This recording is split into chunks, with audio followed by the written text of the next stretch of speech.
when a particle is moving along the circumference of circle, then it is circular motion.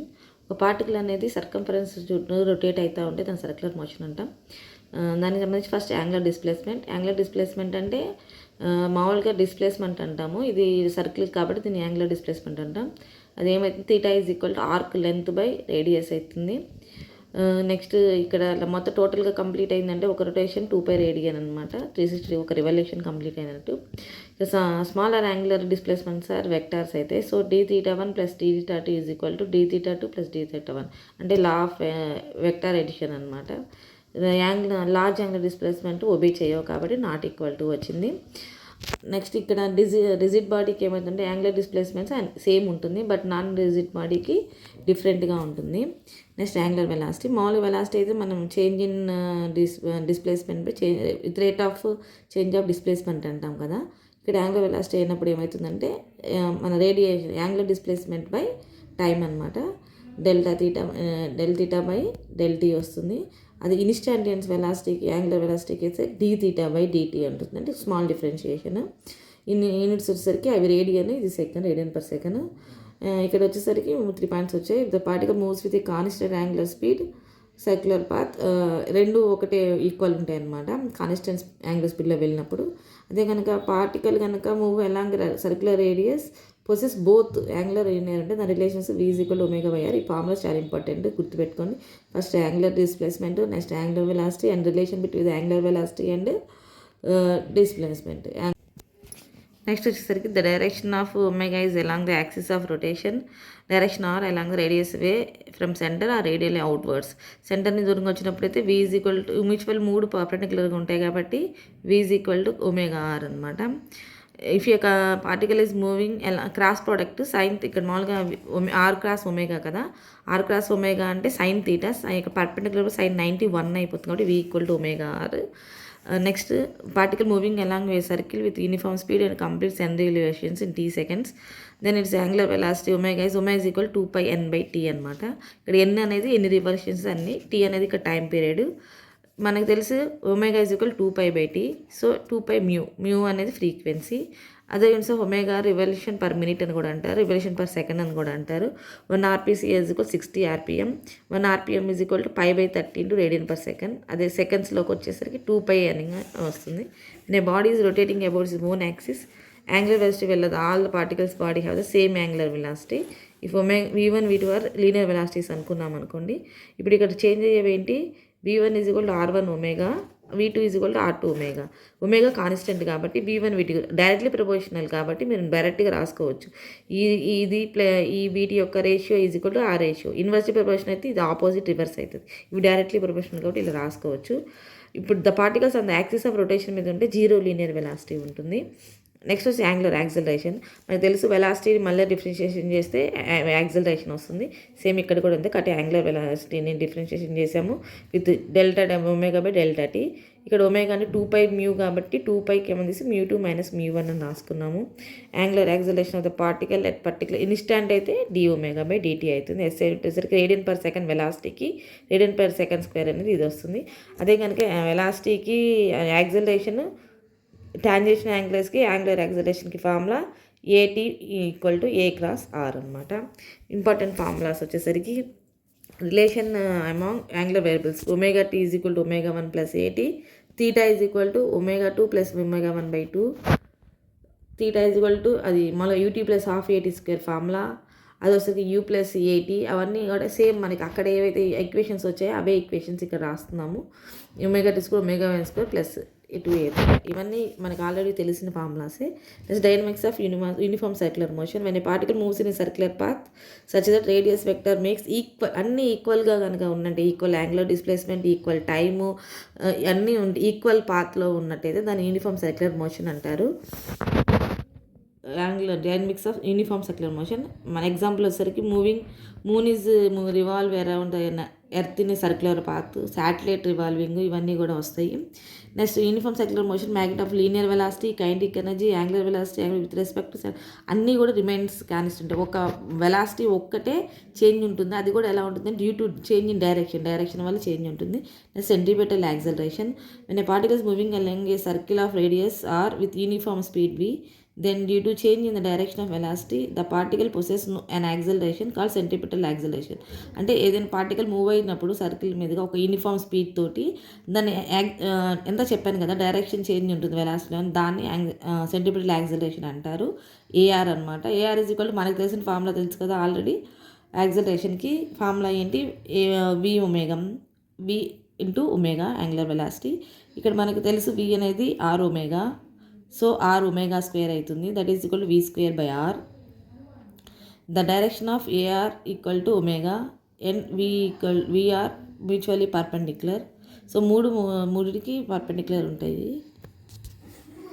Centripetal force F. The centripetal force ఏంటంటే towards centre of the సర్కిల్కి ఉండేటట్టుగా force ఉంటుంది అనమాట particle move అయ్యేటప్పుడు. So దాన్ని అంటే F is equal to MR omega square is equal to MV square by R. The work done by centripetal force is zero because the displacement of revolving particle is zero. Centripetal instantaneous direction of centripetal force is perpendicular. అదే మనకి తెలిసిందే, ఇది force అనేది direction of velocity of పార్టికల్కి పర్పెండిక్యులర్గా ఉంటుంది. Next, when a particle is moving with circle, central force is ceases to act on the particle tends to move along the direction of tangentకి ఆపోజిట్గా ఉంటుంది. నెక్స్ట్ వచ్చేసరికి మనం టైం పీరియడ్ దీనికి వచ్చేసరికి tension తీసుకుంటున్నాము. Body of mass is rotating a circle of radius the horizontal plane at a uniform speed by means of light horizontal string ఉన్నప్పుడు tension వస్తుంది కదా, ఆ స్ట్రింగ్ యొక్క tension T is equal to MV square by R. MV square by R already మనకు తెలుసు MR omega square, that is equal to MV omega. అదే if N electron revolves around the nucleus of hydrogen atom different circular orbits of R1 R2 మనకు తెలుసు. ఇక్కడ మనకి are ఎందాక already మీకు చెప్పున్నాను, tea అనేది ఆర్కి ఇన్వర్స్లీ ప్రొపోర్షనల్ కాబట్టి మనం T1 రేషియో తీసుకుంటున్నాం కదా. ఇదిగో చూడండి, T is equal to MR omega square, T1 by T2 whole square is equal to R1 by R2 whole cube. And వీకి అని ఆర్కి ఎలా ఉంది రిలేషన్, inversely proportional. V1 by V2 whole square is equal to R2 by 1 whole cube. If N1 and principal quantum numbers అయితే ఇవి directly proportional కాబట్టి దాని యొక్క రేషియోస్ ఈజ్ ఈక్వల్ టు దేని యొక్క రేషియో సేమ్ ఉంటుంది. సెంట్రిపెటల్ ఫోర్స్ అనేది not an independent force, it is be the supplied to the performing uniform circular motion by an external source వల్ల ఉంటుంది. డిపెండెంట్ ఫోర్స్ అనమాట సెంట్రిపెటల్ ఫోర్స్ అనేది, not independent. Disc rotating and horizontal plane. ఒక circular disc తీసుకుంటే అది horizontal మళ్ళీ rotate అవుతుంది అనుకున్న ఒక యాంగులర్ వెలాసిటీతో ఒక వర్టికల్ యాక్సిస్ మీద సెంటర్ ఆఫ్ డిస్క్ అనేది ఆ వర్టికల్ యాక్సిస్ పాస్ అవుతూ ఉంది. అండ్ ఈ small coin in place run to rotating, ఒక కాయిన్ పెట్టుకుని రొటేట్ అవ్వడం చూస్తున్నాము. ఆర్ డిస్టెన్స్ ఉంది యాక్సిస్ ఆఫ్ రొటేషన్కి నుంచి. So mu is the quotient of static friction between the coin and the disc అనుకుందాము. ఇప్పుడు ఇక్కడ కండిషన్ అనమాట, జస్ట్ స్కిడ్కి MR omega square is equal to mu into MG. దీనిలో ఎంఎం క్యాన్సిల్ అయిపోతుంది, R omega square is equal to mu G G అవుతుంది. ఇక్కడ చూడండి స్కిడ్ అవ్వకూడదు అంటే కండిషన్ ఏంటి, mu G is greater than or equal to R omega square G. ఈ మూడు ఫార్ములాస్ చాలా ఇంపార్టెంట్. చూడండి, మనకి మ్యూ కనుక్కోమంటే R omega square by G, అదే ఆర్ కనుక్కోమంటే mu G by omega square, omega కనుక్కోమంటే root of UG by are. ఈ మూడు important. Motion of a cyclist, ఒక సైక్లిస్ట్ కనుక ఒక కర్వ్ పాత్లో ఇలా బెండ్ అయి తిరుగుతూ ఉంటాడు. సో అట్లాంటప్పుడు ఏమవుతుంది, ఎంత మోషన్ అవుతుంది ఏందనేది. ఇప్పుడు చూడండి, ఇక్కడ సేఫ్ టర్న్ కోసం ఒక యాంగిల్లో తను వంగాల్సి వస్తుంది. సో దాని టార్క్ ఏమైతే ఎంవి స్క్వేర్ బై ఆర్ ఉంటుంది. అప్పుడు torque is equal to MV square by R into తను ఎంతైతే యాంగిల్ చేస్తాడో ఆ యాంగిల్ని హెచ్ అనేది హైట్ అనమాట, హెచ్ కాస్త ఇట సైకిల్ యొక్క హైట్ అండ్ యొక్క the angle. The torque is balanced by the anticlockwise torque provided by the which even by టవాక్ is equal to MG into H sine theta అవుతుంది అనమాట యాంటీ క్లాక్ వైజ్లో అయితే. నెక్స్ట్ వచ్చేసరికి so safe turning the two torques will be balanced each other. So రెండు equal చేసాము, MB square by RH cos theta MG H sine theta. దీనిలో ఏమవుతుంది అంటే మాస్ క్యాన్సిల్ అయిపోతుంది, sine theta by cos theta is equal tan theta అవుతుంది. V square ఒకటి ఉంటుంది, దాని ఆర్ ఉంటుంది, జీ అనేది ఇటు సైడ్ వచ్చేస్తుంది, అప్పుడు V square by RG. Theta equal tan inverse of V square by RG. Circular turning చేసినప్పుడు మెయిన్ ఏమి ఏంటంటే by friction only, by banking of roads లేదా రెండు ఉంటాయి అనమాట. ఫస్ట్ బై ఫ్రిక్షన్ చూసుకుందాం. బై ఫ్రిక్షన్ చూసుకున్నప్పుడు ఏమవుతుందంటే 3 పాయింట్స్ మీద ఇంపార్టెంట్ అనమాట. Weight acting vertically downward, normal reaction అనేది ఉంటుంది ఎన్ అనేది, అండ్ స్టాటిక్ ఫ్రిక్షనల్ ఫోర్స్ ఉంటుంది. The static frictional force is self adjusting అనమాట. సో మ్యూ అనేది మనకు తెలుసు, coefficient of static friction. Then ఈ ఎఫ్ అనేది స్టాటిక్ ఫ్రిక్షన్ అనేది less than or equal to mu s N for the vertical equilibrium n is equal to mg. For frictional force provides the necessary centrifugal force, centripetal force. F is equal to m omega square by r. So మనం తీసుకుంటే already పైన ఉన్న condition MV square, F ప్లేస్లో MV square by R పెట్టాము. So MV square by R అనేది less than or equal to mu N MG. So ఈ formula అనేది గుర్తుపెట్టుకోండి, ఇవన్నీ మనకి క్వశ్చన్స్లో వస్తాయి. Mu is less than or equal to maximum speed for no skidding. Maximum speed skidding condition ఏంటి? Mu maximum is equal to V maximum speed అనమాట, equal to square root of mu G RG. If mu is equal to 0 then R is equal to infinity. Skids tangentially.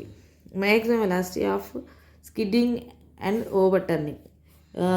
Normal reactions n1 and particle తీసుకున్నాం అనుకో, రెండు frictional forces తీసుకున్నాము, రెండు vehicles తీసుకున్నాము. Mu n1 ఉంటాయి, f1 f2 ఉంటాయి. అప్పుడు the weight of vehicle mg vertical downwards ఉంటుంది. చూడండి, centripetal force f is horizontal towards the centre of the turn. For translation equilibrium n1 plus 2 equal to mg అవుతుంది. Provides the necessary centripetal force. Necessary అంటే f1 plus f2 is equal mu n1 plus mu n2 greater than or equal to mv square by R is equal to F. దాన్ని మేము మొత్తం solve చేసి same ఎందాక వచ్చిన కండిషనే same condition for no skidding. For no over turning, ఎక్కువ over turning ఉండకూడదు అంటే ఏంటి ఫార్ములా వచ్చేసరికి మీ maximum is equal to GRA by h అనమాట. ఎక్కువ ఓవర్ టర్న్ అవ్వకూడదు. The maximum speed of over turning ఎందాక వచ్చేమో maximum speed for no skidding, ఇదేం over turning by banking of roads. వెళ్ళి బ్యాంకింగ్ అంటే ఒక రోడ్ చివరికి వెళ్ళి టర్న్ అవుతాం కదా, అలా టర్న్ అవ్వడానికి. ఎందుకంటే n is equal n sine theta is equal mv square r, n cos theta is equal mg, ఎందుకంటే ఇలా బెండ్ అవుతుంది కదా. సో దానివల్ల నెక్స్ట్ డిఫరెన్షియేషన్ చేసుకున్నాము. ట్యాన్ థీటా అంటే డివైడింగ్ ఎందుకంటే sine theta by cos theta రావాలి కదా. సో డివైడ్ చేసాము. ఇక్కడ చూడండి, n sine theta mv square by r, sine theta sine చేస్తే n క్యాన్సిల్ అయితే sine theta by cos theta అంటే ట్యాన్ థీటా, m క్యాన్సిల్ అయితే v స్క్వేర్ బై ఆర్జీ, ఎందాక ఆల్రెడీ వచ్చిన ఫార్ములా అనేది. The equation give the angle of banking required. Next ఇప్పుడు tan theta is equal to sine theta is equal h by l is equal to v square by r g, h is equal to v square l by r g. అక్కడ చూడండి, యాంగిల్ని బట్టి మనం sine theta is equal opposite side by tan theta అంటే ఏంటి? Opposite side by adjacent side కదా, కాబట్టి h by l తీసుకున్నాం అనమాట. H by l is equal to sine theta అంటే ఏంటి? Opposite side by hypotenuse, v square by r g, h is equal to v square l by r g అనమాట. Next వచ్చేసరికి by friction banking of roads రెండు తీసుకున్నాము. So first ఏం తీసుకున్నాం? mv square by r equal n sine theta plus f cos theta, mg is equal to n cos theta minus f sine theta రెండు తీసుకున్నాం. But f is equal mu n. So v square r g is equal to ఇది, next v square r g is equal to ఇది.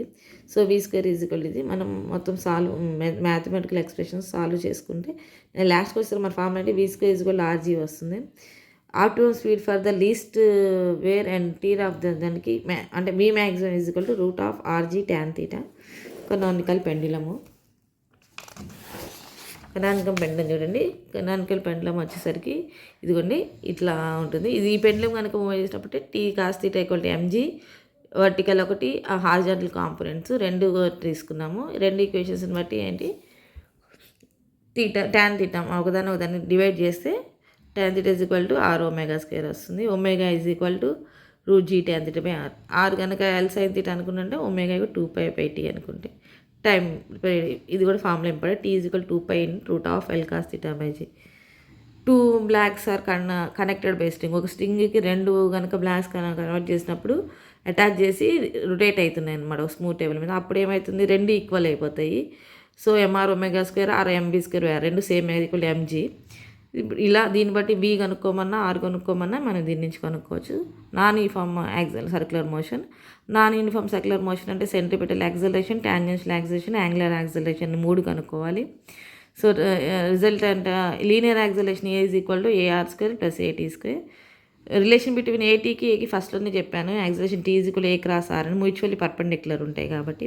Centrifugal force when a particle under the influence of centripetal force. Centrifugal force అంటే ఏంటి? Equilibrium ఉండడానికి try చేస్తుంది. ఇక్కడ చూడండి, centripetal force is pseudo force with respect to the inertial frame of reference. Centrifugal force is real with respect to non-inertial frame of force.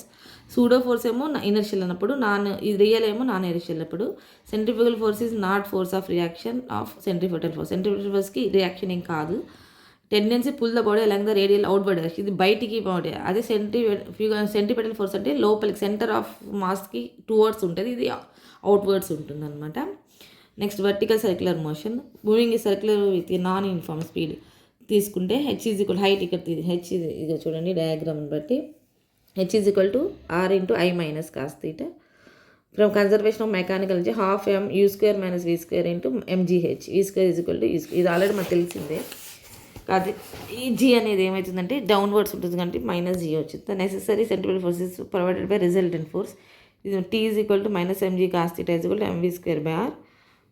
ఈ value of m వస్తుంది. Condition of looping the loop వచ్చేసరికి mu greater than or equal to 5GR. ఇది condition అనమాట. Looping loop లోపల ఉండాలంటే, అదే leaving the circle కాబట్టి condition వచ్చేసరికి చూడండి √TGR less than u less than 5GR. అదే కండిషన్ ఆఫ్ ఆసిలేషన్ కండిషన్కి వచ్చేసరికి ఈ కండిషన్స్ 3 కండిషన్స్ గుర్తుపెట్టుకోండి, చాలా వెరీ ఇంపార్టెంట్. ఇదిగోండి condition of looping loop is ఇది condition. Next condition of leaving the సర్కిల్కి ఇది, ఆసిలేషన్కి ఇది, 3 circle. This is the circular motion. Thank you.